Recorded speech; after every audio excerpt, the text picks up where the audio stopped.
Hello प्यारे बच्चों, आज हम कक्षा 5 क्लास 5 MP बोर्ड भाषा भारती हिंदी विशिष्ट के पाठ 10 नीति के दोहे के संदर्भ प्रसंग सहित भावार्थ को करेंगे। पहला है, सांच बराबर तप नहीं, झूठ बराबर पाप, जाके हृदय सांच है ताके हृदय आप। शब्दार्थ, सांच का मतलब है सत्य, हृदय का मतलब है हृदय। पहला, सांच बराबर डैश डैश हृदय आप। संदर्भ, प्रस्तुत दोहा हमारी पाठ्य पुस्तक भाषा भारती के पाठ 10 नीति के दोहे से लिया गया है। इस दोहे के रचयिता कबीरदास जी हैं। प्रसंग, प्रस्तुत दोहे में कबीरदास जी ने सत्य के बारे में बताया है। भावार्थ, कबीरदास जी कहते हैं कि सत्य के बराबर तप नहीं, माने सच के बराबर कोई भी तप नहीं, और झूठ के बराबर पाप, अर्थात झूठ से बड़ा पाप है ना, अर्थात झूठ जो है सबसे बड़ा पाप है। और जिसके हृदय में सत्य है, माने जिसके मन में हृदय में सच है, जो हमेशा सच बोलता है, सत्य बोलता है, उसके हृदय में भगवान का निवास है। दूसरा है, जो तो को काटा बुबे ताही बोए तू फूल, तो को फूल के फूल हैं बाको है त्रिशूल। शब्दार्थ है ना। दूसरा है, जो तो को डैश डैश त्रिशूल। शब्दार्थ, मन तो को माने तुमको, बुबे का मतलब है बोए, ताही का मतलब उसको, वाको का मतलब उसके लिए, त्रिशूल का मतलब त्रिशूल। संदर्भ, पूर्वानुसार माने पहले के अनुसार है। प्रसंग, इस दोहे में कवि ने सद्व्यवहार का उपदेश देते हुए कहा है, माने अच्छे व्यवहार का उपदेश देते हुए कहा है। भावार्थ, जो तुम्हें किसी प्रकार से कष्ट पहुंचाता है, तुम उसके प्रति हमेशा अच्छा व्यवहार करो। तुम अपने सद्व्यवहार से, माने अच्छे व्यवहार से, सामने वाले को अच्छा बना सकते हो। तुम्हारे अच्छे व्यवहार से उस व्यक्ति को अपने बुरे व्यवहार का बोध अर्थात ज्ञान होएगा। अब है तीसरा, बुरा जो देखन मैं चला, बुरा ना दिखा कोय, जो मन खोजो आपनो, मुझसा बुरा ना कोय।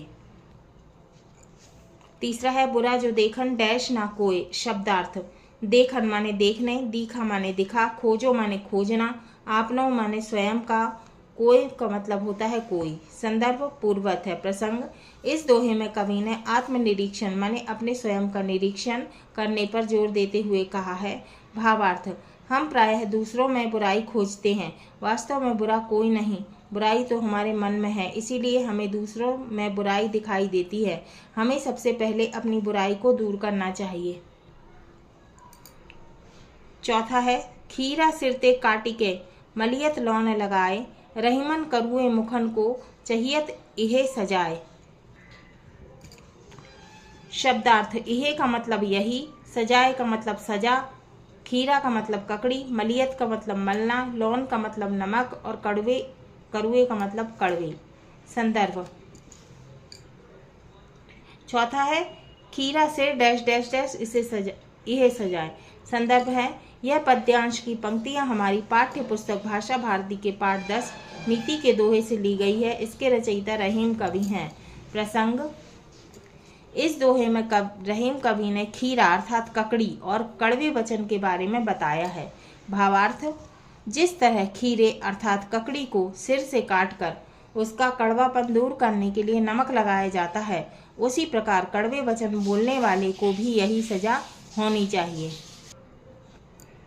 पांचवा, करत करत अभ्यास के जड़मति होत सुजान, रसरी आवत जात ते सिल पर परत निशान।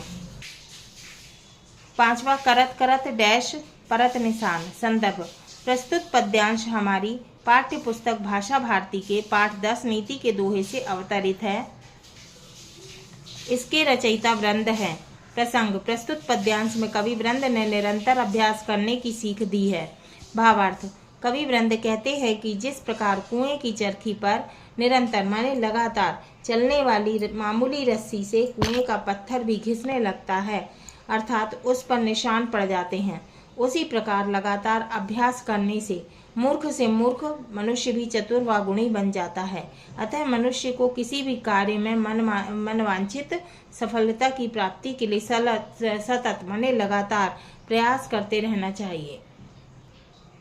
अब छठवा है, विद्या धन उद्यम बिना कहो जुपावे कौन, बिना डुलावे ना मिले जो पंखा की पौन। शब्दार्थ विद्या माने विद्या, उद्यम माने परिश्रम, डुलाए का मतलब हिलाना, पौन का मतलब पवन या हवा। अब छठवा है विद्याधन डैश डैश डैश की पौन। अब है संदर्भ, प्रस्तुत पद्यांश हमारी पाठ्य पुस्तक भाषा भारती के पाठ 10 नीति के दोहे से अवतरित है। प्रसंग, प्रस्तुत पद्यांश में कवि वृंद ने परिश्रम के महत्व पर प्रकाश डाला है।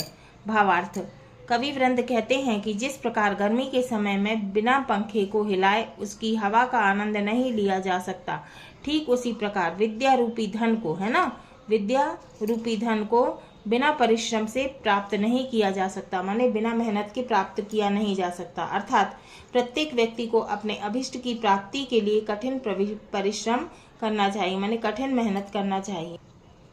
अब है सातवां, कोयल काको देत है कागा कासो लेत, तुलसी मीठे वचन ते जग अपनो कर लेत।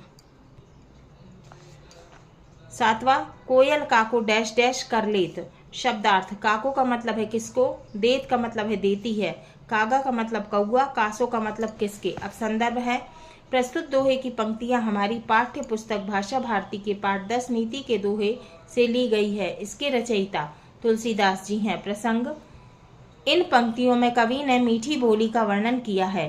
भावार्थ, कवि कहते हैं कोयल अपनी मधुर वाणी से सबको मोहित कर लेती है, जबकि कौआ अपनी कर्कश आवाज के कारण किसी को पसंद नहीं आता।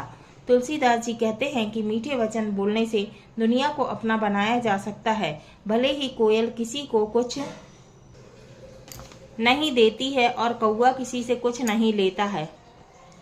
अब आठवां है उत्तम विद्या लीजिए यद्यपि नीच पे होए, परियो अपावन ठौर में कंचन तदजत न कोय। अब है आठवां, उत्तम विद्या डैश डैश तजत न कोय। संदर्भ, प्रस्तुत दोहे की पंक्तियां हमारी पाठ्य पुस्तक भाषा भारती के पाठ 10 नीति के दोहे से ली गई है। इसके रचयिता तुलसीदास जी हैं। प्रसंग, इन दोहे की पंक्तियों में विद्या के महत्व को बताया है। भावार्थ, तुलसीदास जी कहते हैं कि हमेशा दूसरों के अच्छे गुण स्वीकार करना चाहिए, फिर ये सद्गुण चाहे बुरे व्यक्ति में ही क्यों ना हो। कवि कहते हैं कि ज्ञान का महत्व सबसे ऊपर है, उसे प्राप्त करने के लिए व्यक्ति की प्रतिष्ठा या सामाजिक स्थिति मायने नहीं रखती। यह दोहा हमें यह सिखाता है कि ज्ञान और विद्या की तलाश करना चाहिए। जिस तरह सोना यदि गंदी जगह पड़ा हो तब भी उसे उठा लिया जाता है, उसी तरह ज्ञान भी कहीं मिले उसे प्राप्त कर लेना चाहिए। अब है परो अपावन ठोर का मतलब होता है गंदी जगह पर भी। कंचन तजत न कोय का मतलब है कोई भी सोने को नहीं छोड़ता। कंचन माने सोना।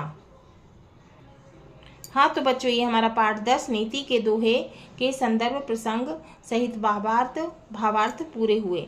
अगली वीडियो में हम इसके प्रश्नों के उत्तर को सॉल्व करेंगे।